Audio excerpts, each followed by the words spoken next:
मेरा नाम हिंदा काज़मी है, मेरे बाबा का नाम नदीम काज़मी है और मैं कराची यासीन में रहती हूँ। और मैं 17 तारीख को यहाँ पर आई थी, 18 तारीख को मैंने निकाह कराया और मैं अपनी मर्ज़ी से आई हूँ। क्या नाम है आपका? हिंदा। अब्बू का क्या नाम है? नदीम। कहाँ के रहने वाली हो? कराची। इधर क्या करने आई हो? शाहरुख से शादी। शादी करने आई हो? जी। किसके साथ?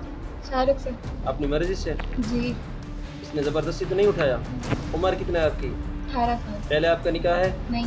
सच कह रही हो? जी। और आउज़ बिल्लाह मिनश्शैतानिर्रजीम बिस्मिल्लाह इर्रहमानिर्रहीम ला इलाहा इल्लल्लाह मुहम्मद रसूलुल्लाह अशहदु अल्ला इलाहा इल्लल्लाह वहदहु ला शरीका लहु व अशहदु अन्ना मुहम्मदन अब्दुहु व रसूलुहु।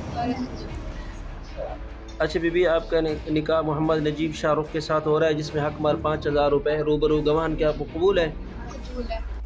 बीबी, आपका निकाह मोहम्मद नजीब शाहरुख के साथ हो रहा है जिसमें हक मार 5000 रुपये रूबरू गवाह के आपको कबूल है?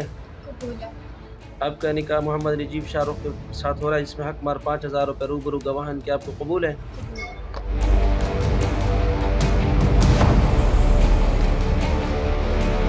और मुझे किसी ने अगवा नहीं करा है, बाकी वो मुझे मीडिया से सारी वीडियोस वगैरह हटवानी है और